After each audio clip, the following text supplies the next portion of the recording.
135 കോടി രൂപ അഴിമതി ഉണ്ടായി. എന്തിനു വേണ്ടി? സിന്തറ്റിക് റുട്ടൈൽ എന്ന് പറയുന്ന പ്രൊഡക്റ്റ് ഉൽപ്പാദിപ്പിക്കുന്ന ഒരു കമ്പനിക്ക് എന്തിനു വേണ്ടി 135 കോടി രൂപ വിതരണം ചെയ്യേണ്ടി വന്നു? അത് ഇലിമിനേറ്റ് എന്ന് പറയുന്ന അവരുടെ റോ മെറ്റീരിയൽ കേരളത്തിൻ്റെ തീരദേശത്ത് നിന്നും അനധികൃതമായി ഖനനം ചെയ്യുന്നതിനാന്നുള്ളത് പകൽ പോലെ വ്യക്തമാണ്. പക്ഷെ എവിടുന്ന് എങ്ങനെ? 2018 ദുരന്ത നിവാരണ അതോറിറ്റിയുടെ ഓർഡറും അതിനുശേഷം ഈ മണൽ ഖനനം ചെയ്ത് നീക്കാൻ ഉണ്ടായ സാഹചര്യവും ഇതൊക്കെ നമുക്ക് കിട്ടിയത് തോട്ടപ്പള്ളി മേഖലയിലെ പഞ്ചായത്തിൻ്റെ രേഖകളിൽ നിന്നാണ്. പഞ്ചായത്താണ് ഇത് മുൻകൈയെടുത്ത് അവരിതിനെ സംബന്ധിച്ച് തീരുമാനങ്ങൾ എടുത്തിരുന്നു. ഇത് വളരെ സ്ട്രെസ് കൊടുക്കാതെ ലഘൂകരിച്ച് കൊണ്ട് ഒരു വലിയ അഴിമതിയാണ് ചെയ്തിട്ടുള്ളത്. അപ്പോൾ അതിൻ്റെ രേഖകൾ എനിക്ക് കിട്ടിയത് നടന്നില്ല. ദൈവത്തിൻ്റെ ഒരു സ്പർശമുണ്ടായിരുന്നു ഈ കേസിൽ. ഇവിടം വരെ ഞാൻ പറഞ്ഞൊരു സർപ്രൈസ് ഉണ്ട്. ഞാനൊരിക്കലും ഇത്തരത്തിലൊരു ഒരു ഒരു ഒരു ഇതിലേക്ക് എത്തുമെന്ന് ഒരു അന്വേഷണം പ്രഖ്യാപിപ്പിക്കണം.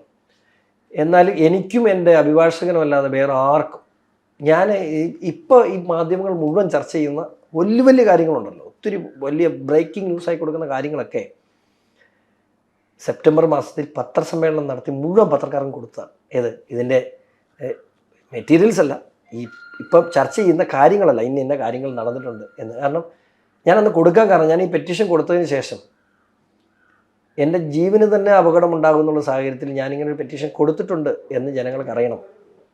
അല്ലെങ്കിൽ എനിക്ക് എന്തെങ്കിലും സംഭവിച്ചാൽ നാളെ ഇതുകൊണ്ടാണ് എന്നറിയണം എന്നതുകൊണ്ട് ഞാൻ പത്രസമ്മേളനം നടത്തിയത്. കാരണം പത്രസമ്മേളനം നടത്തിയിട്ട് ഈ കേസുമായിട്ട് പ്രത്യേകിച്ച് കാര്യം ഉണ്ടായിട്ടില്ല. കാരണം എനിക്കെന്തെങ്കിലും സംഭവിച്ചാൽ പോലും നാളെ പൊതുസമൂഹം എന്തിനു വേണ്ടിയായിരുന്നു ഞാൻ പോരാടിയതെന്ന് എന്ന് ജനം അറിയണം എന്നതുകൊണ്ടാണ് ഞാൻ പത്രസമ്മേളനം. പക്ഷെ അന്ന് SFI എന്ന് പറഞ്ഞിട്ട് പോലും ഇവിടെ ആർക്കും എന്താണെന്ന് മനസ്സിലായില്ല.